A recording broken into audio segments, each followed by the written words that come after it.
Hey guys, Julia Seals here with 212 Behavioral, DFW's healthy parenting resource. Thank you so much for listening today because we have a really cool question. We had someone write in and say, what do I do if my kid is a liar?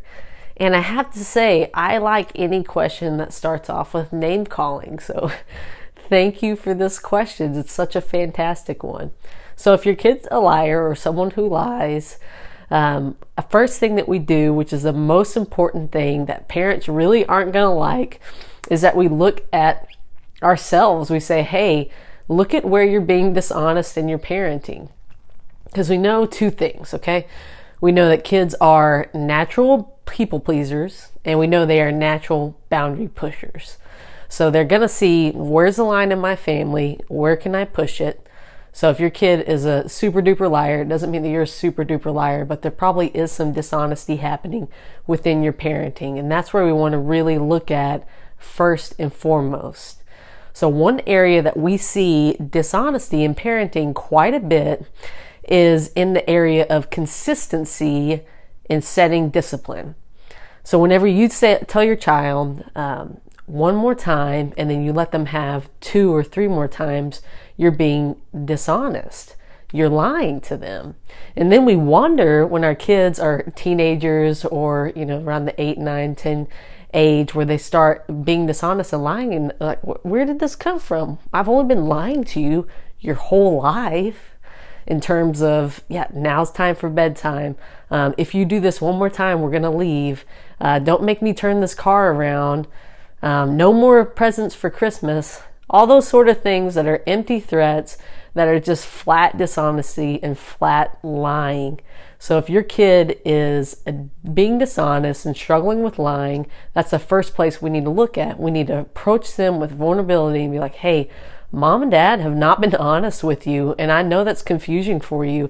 And your kid probably isn't going to handle that with all the grace of an adult and be like, you know what?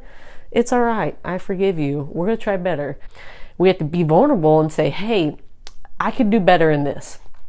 And then we say, honesty is really important for our family. Honesty is important because we want you to know that what we say we mean, we mean. And part of the way that I'm going to help you in that is I'm going to learn to be more consistent with the things that I say.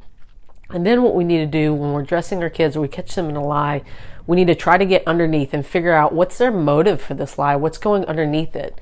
So our connection is really drawing our parenting there. We're going to say, hey, were you worried about how I was going to react? Did you feel ashamed? Did you feel embarrassed? Were you just trying to get away with something? Is this event really important to you? And you're trying to draw a connection in parenting that helps you understand the reason behind the motive of the lying. And if you're doing that more consistently, that doesn't mean that you separate the consequence for lying, but it means that you're building understanding with the person, which is our next point. We always want to separate the child from the behavior.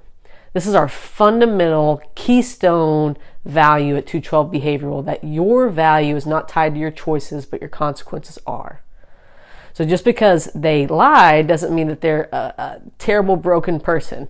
If you can look at them, look at yourself in the mirror and say that you don't struggle with the same things, then good on you, because I don't know many people that can. Your child's learning how to walk through this life, and we're trying to guide them.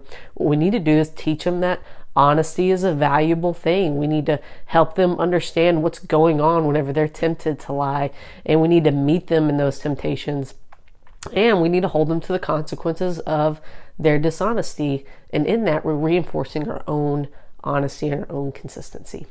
Hope that's helpful for you guys. You can always shoot us questions, and we would be happy to address them on video or in person in your in-home assessment. Y'all have a wonderful day. Bye.